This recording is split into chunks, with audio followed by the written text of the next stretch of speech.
Headshot. Alright, alright, alright. Yeah, I'm starting to, I shouldn't say that so much.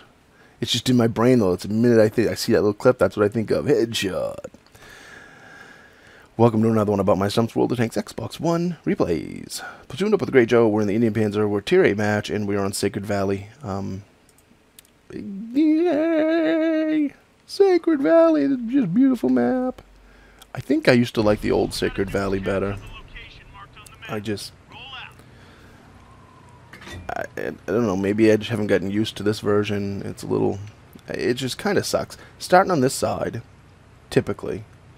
This is encounter, so it's really not quite the same, but in a regular match, you start on this side of the encounter. If you get a light and you get it down into, I don't know, E4, E5 area, and you get tank destroyers up where we're going, up on this hill, this ridge, well, we're not going there, we're going to pass it, but if you get tank destroyers like C6, C5, whatever, and you got their team lit up on the other side, they have no chance. Tier 8 game, this Tiger 2 decides to go down the hill where all the other tanks are going. You see this, there's still one in base. 1, 2, 3, 4, 5 tanks down near the cap. He must have just realized, oh, this is encounter, I gotta go towards the flag. Maybe not, but whatever. Joe's up ahead of me because he started a little bit quicker than I did, and VK36 is already almost dead. Joe's up there and he's moving across, and I get Sixth Sense pops up and detected, so that means something over there sees me. And I tell Joe right now, I'm like, nah, give me a second, I'm detected, I gotta wait, because I don't want to start taking shots this early in the game from my side, which I can't defend. He's going up against an AMX. I go to throw an auto lock on him, and Joe backs up just. He backed right into my shot. Not that it was his fault. He was trying to, avoid getting hit. But 249 took out the engine of the 1375, or damaged it anyways. And I finished him off. But he took out, I don't know, just shy of half of Joe's health. So 249 out of the air, L44. Joe's going to peek up and put one into him. Nope. I'm going to go up and try again. The RL's aimed right down here. Of course I miss. And he does some damage to me, but I reload faster than you, buddy. Take a 261 out of you. Penetration. Joe takes a 248. So, yeah, he ain't looking too healthy right there. And his buddy here, or his teammate in the 416 decides to YOLO. Sort of like the last one, the 13. And it didn't work out for him, and it's not going to work out for you, buddy. He's down to one shot, and Joe finishes him off. So, yeah, that was a quick game for him, too. But I guess, there's no other tanks up there, so they said, fuck it. So, to me, this right now, I know there's no other tanks up here, because they wouldn't have YOLO'd like that if there was. They had no backup, so they said, screw it. But Joe is down to he's almost dead. I've already lost just shy of 400 on my health, so it ain't looking great. But the other team is down a few tanks already, so, it's not all bad. Joe's going to go up, see if he can take some shots from up above. I'm going to peek up here and see what I can see. I don't really see much down there, so I'm going to move around.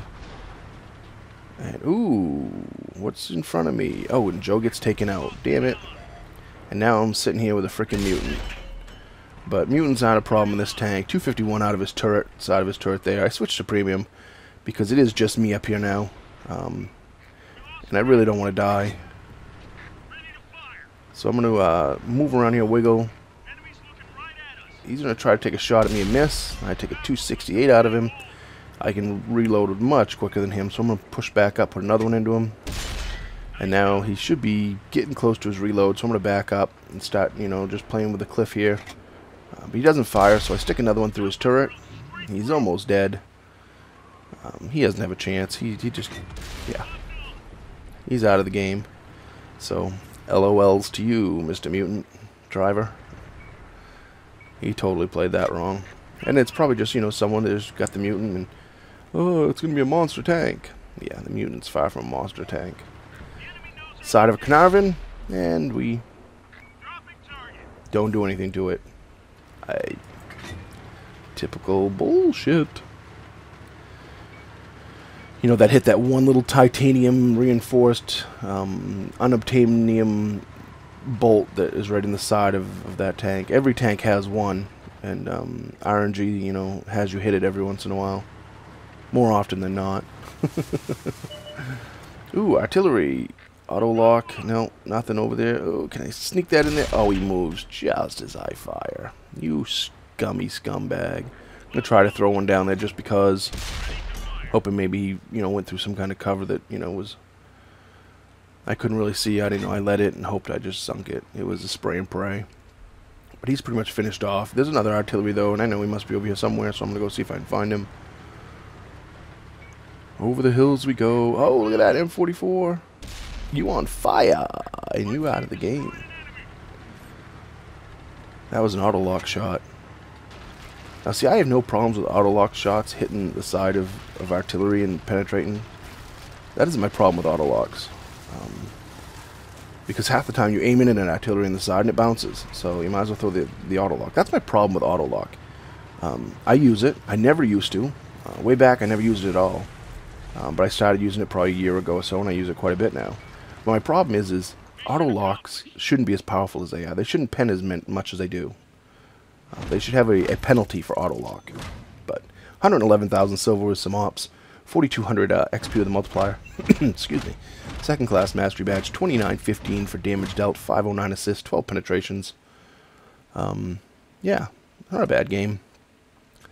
Silver campaign 9. So yeah, it was a pretty chunk of change with that one. We end up at the top of the list there. That team did really good. Or the other team did really bad, actually, if you look at their numbers. 2915 for damage dealt. 1383 for base XP on 3 kills. Joe didn't fare as well down there. He's down mid-pack. Sometimes the Honey Badger gets him really good games. Others, yeah. One shot for 280, damage dealt, and took out the M44. Caught him on fire. Carnarvon, 479 assist because of that unobtainium bolt that bounced my shell. AMX 1375, 2 shots for 420. Took him out of the game. Object 416, 3 shots for 911. ARL 44, we sunk. What did we sink? There's a pause. See how I did that? I went to lead myself and went right over it. Oh, there was a lag spike. I remember that now. 1 shot for 261 for the ARL 44. 5 shots for 1043 for the Mutant. Took him out of the game. Yeah, I remember now telling Joe when I was, because, you know, when I'm on in a party when I do these videos, and he's waiting for me to go to another game, and I'm telling him, like, it won't move, it won't move. I remember it now. It was a few weeks ago, but I remember that happening now. 17 shots fired, 12 hits, 12 penetrations. 1 hit received. We took 378 in damage, so we didn't take much damage. So, but yeah, back to the being the Honey Badger. Sometimes it works out so great for Joe. You know, sometimes you get up there and you just, I mean, he has a better win rate and win rate and everything than I do. And he plays a lot different than I do. I play a lot more conservative, so, you know, that hinders my performance. That's what it does. But I can't be the guy that runs right out in front and says, "Fuck it, go!" Usually. Sometimes, but not very often. But I hope you enjoyed the video. Comment, rate, subscribe. Thumbs up, thumbs down. Tell me what I did right. Tell me what I did wrong. And remember, when you're on that battlefield, shoot the red ones.